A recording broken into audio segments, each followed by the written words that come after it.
Any other question?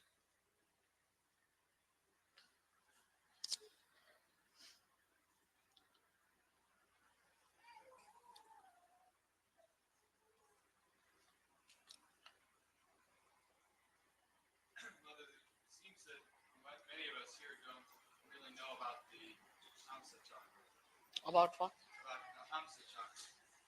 Hamsa. In terms of understanding how it relates to the Vishuddhi and what we can do to strengthen our Vishuddhi.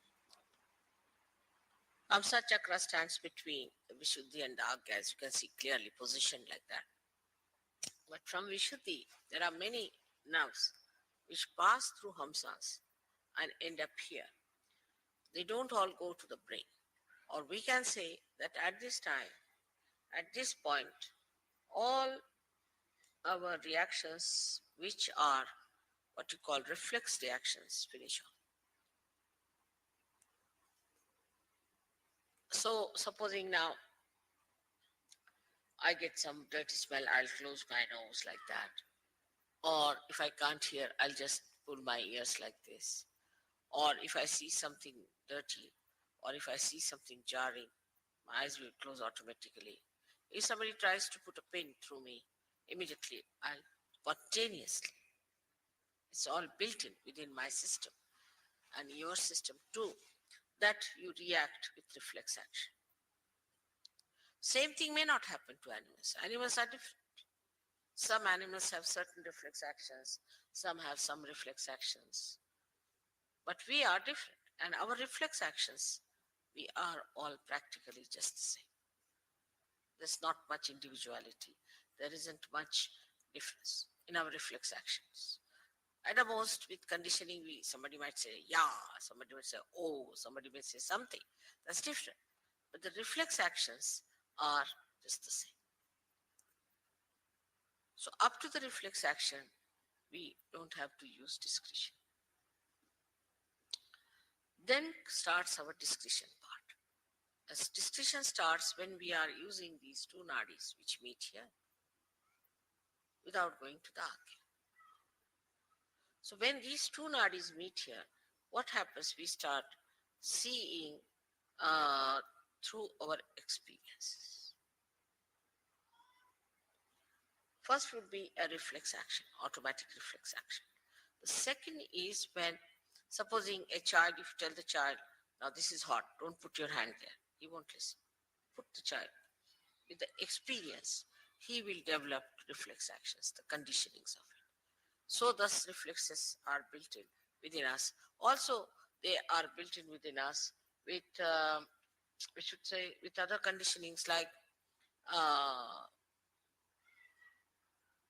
you see, in a country, supposing there's racialism, or in a country like ours, there's a caste system, then person react according to what they have learned from childhood.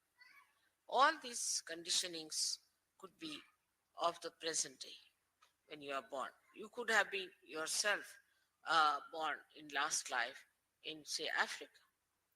Today you are born with a white skin, so you have started sort of calling that African, you have become.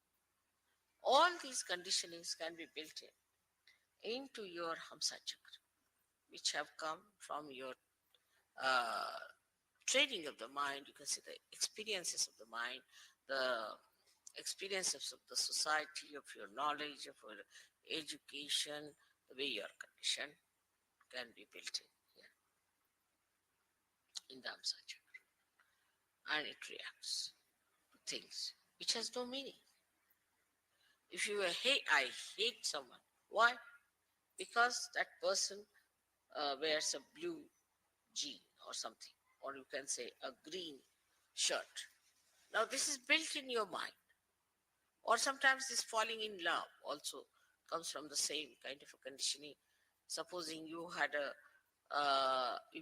met somebody who had, say, blue eyes and was kind to you. So you have fascination for a person who has blue eyes.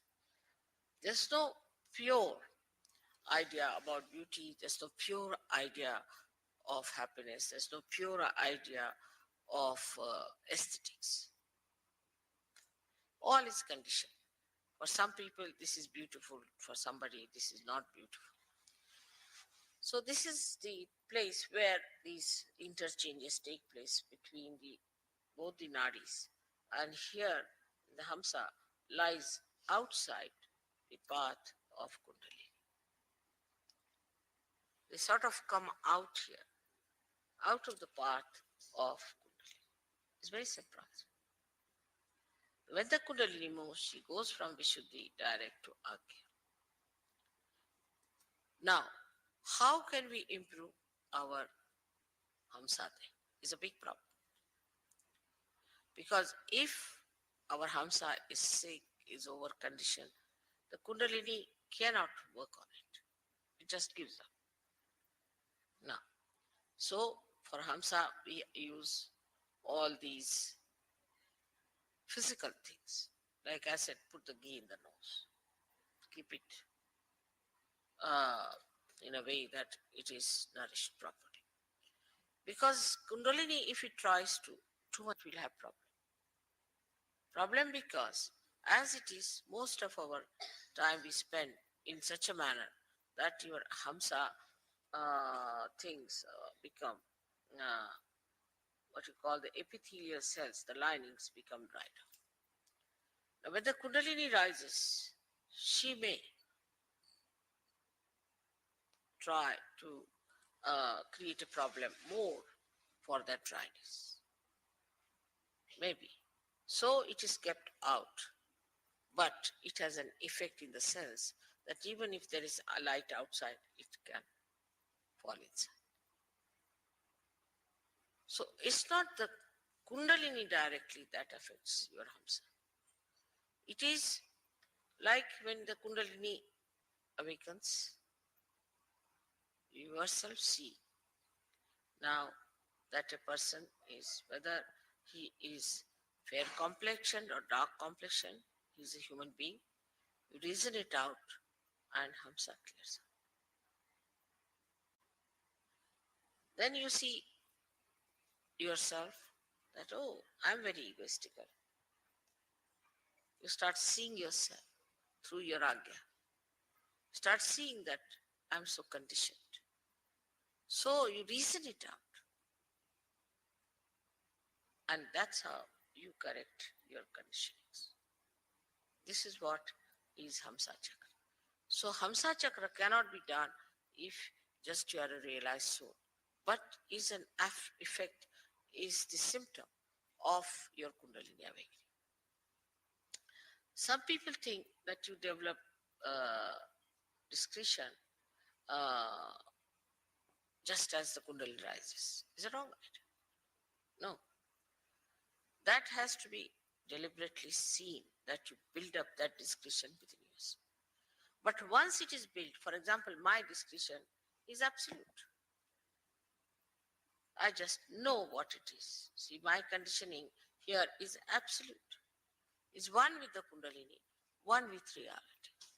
But for human beings, it has to be reflected by understanding. Like a child, he touches something hot, and it is hot. Now, this is hot because it's heated up. So you see a person is catching on the right heart. Right, she's catching on the right heart means he has got a right heart and he is suffering from such and such thing. You have to see it yourself. Now, if you tell the person, are you suffering from, say, asthma? He said, yes. How do you know? I know it because I've learned it through my finger, which was burning. That's why I know it is. But supposing somebody has an asthma, and in that place the part, your Kundalini, you will get asthma immediately. You see the point? The conditioning cannot come to us unless and until it passes through or sieves through our reasoning and understanding. Are you understanding, Gustav? The point. It cannot work out. The reason is it filters your collective consciousness. Otherwise, you go near a person who has AIDS and you become collectively conscious that he has AIDS. And if you imbibe all that into you as a conditioning, you will get it. But you are separated. Like a person who reads, say, there's a very nice story about this, Jerome has written. Like one man, he went and read Materia Medica. Went and told doctor that doctor, I have all the diseases except for one, which is housewife's knee. He said, how is it you haven't got it? Because I am not a housewife. So he got conditioned into all the diseases. That's how many people get diseases. But thank God there's a filter. If somebody has a disease, you don't get it because you can filter it. But Hamsa chakra could be affected by badas. That's one problem. If some bada passes through the nose, you might. Some viruses pass through the nose, you might. Affected means it can get sick. But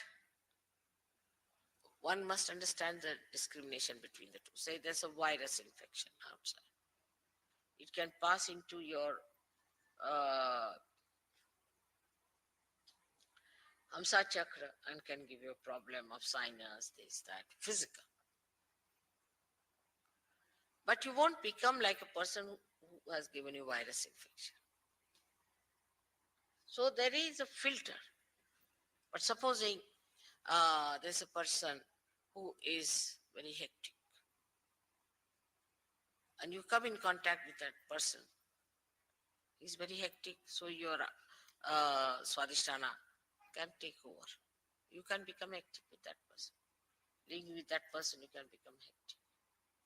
But as far as the Hamsa is concerned, with anybody you live, your Hamsa doesn't carry the complete impact of that because there's a filter. So now if you have to develop the discretion, you have to learn. You have to understand. It doesn't come automatically. But with children who are born realized, their Hamsa is so developed that they know it. What is right, what is wrong. Because their Hamsa is so much trained that way. They don't have to use much understanding. But those who are now growing up, have become now Sahajogis, have to know through their own experiences their Hamsa. It's a filter also. But for a child, he knows what is right, what is wrong. Because his Hamsa is developed. In India, when the child is born, he's massaged nicely. Oiling is the best way to have a good Hamsa. Oil his head, oil his body, put put some drops in the nose, everything. They try in the ear, in the nose, and that's how they build up.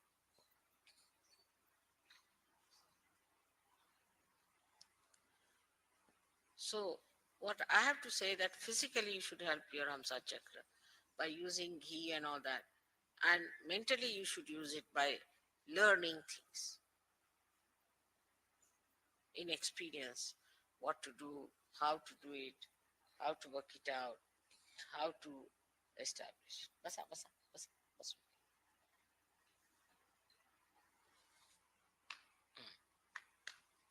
Basunge. That is how Hamsa chakra grows and makes you discreet. That's why a tradition is very important. Tradition gives you the growth of the Hamsa chakra. And then you got go on discarding whatever is wrong out of that tradition. Then again, you keep whatever is good. You give it to your children, to your children, to your children. So the discretion comes to a person who is traditionally built up better than a person who has no traditions.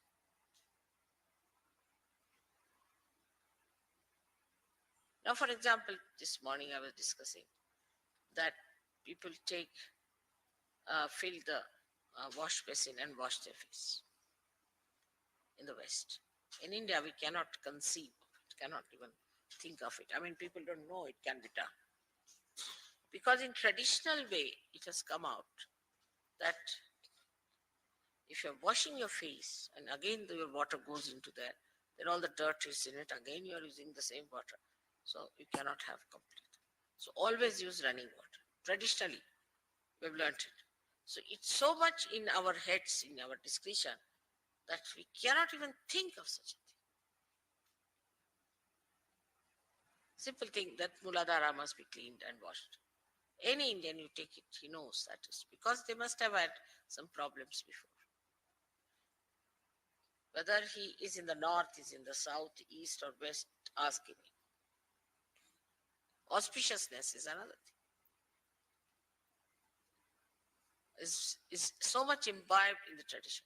But if you have a tradition, say, of doing things which are absurd, also you can have traditions like that. Like very primitive people have all kinds of traditions which are very absurd. I was told that if you go to Ladakh, what they do, somebody dies, then keep the hand of the dead person in the house all the time like that. They think that that helps. But with tradition, which is wrong, by discarding that, they will understand is wrong. So the more traditional you are, the ancient you are, you learn many things. Like we would say, English are in a way traditional. So they supposing there's a lady coming down, and you are coming with a lady, then the man will be in front automatically. He'll just move. But if she's going up, then man will follow her. Just happens automatically. Because traditionally they have learned that if you are going down, the lady may fall or something, so we should be in front. So what you call as the traditional habits of person gives you this Hamsa. And these habits are built better and better with trial and error methods. And that's how you develop it. Now for people who are Sahaj Yogis, it's much easier to imbibe them. Because if you see something, yes, that's wrong. You should not be finished. But you should be so clear cut about it. I should determine. It works out. Your answer will be all. But you tell them 10 times, till they'll do the same thing. Then that means that Hamsa is not willing to accept.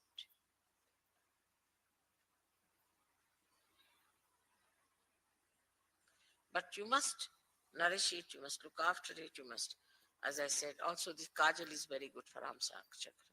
All kajal and the oil in the nose, ears is very good. All acts for that. Even, say, stalking rather than the person, to talk discreetly, is to say something which doesn't lose its power of affecting that person. Like if you say something very harsh, then you should know how to neutralize it so that he retains that into himself. All these discussions only come also by tradition.